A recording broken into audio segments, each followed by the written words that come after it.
Hello, maayong gabi sa tanan, no? Narita karon diri sa quarters sa ato ang city director.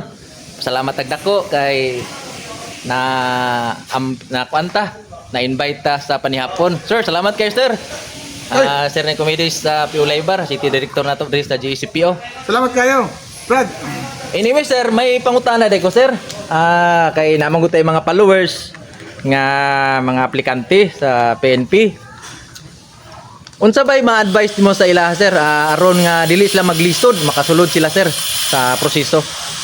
Ay, maunay ko lang pangutana. Yes, sir. Sayon na kayo, kinanglan sila be physically and mentally fit para mahimo sila pulis. So, physically, meaning dili nila gamayon ang ilang score sa 50. Sa push-up, yun yung maximum. Sit-up, pull-up, o gatong 3 kilometers run. So, taso nila ilang rating para pag ranking, dili sila ma-behind. So, muna yung sikreto para successful ako sa aplikante. So, dili kay magsige sila pangitag busing amo, dili na mayo. Ang ilang i-priority ang ilang physical nga kondisyon. Sige sila jogging, conditioning ug usay mga exercises nga gihatag sa atong standard requirements sa atong PNP. Then here comes taas na ilang rating kay masakay na sila, pwede na sila mo undergo next step katong neuro.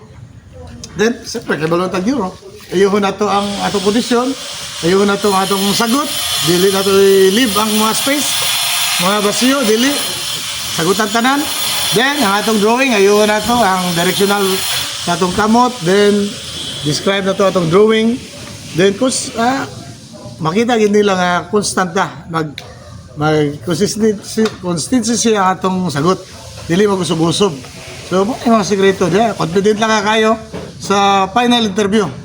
There and then, makaingon ka nga successful na no? Kay simple na kayo ang atong instruction, ang atong i-share nga idea, pero kung masunod to, sigurado ko nasa 98% sunod sila sa atong PNP. Okay. May igsuonan mga aplikante diya nga nagsubaybay sa tuang vlog. Bala na nato unsay mga sekreto o narana sa tuwa kung atuan ng gustuhon na mahitabo sa itong kinabuhi. So maningkamot ta.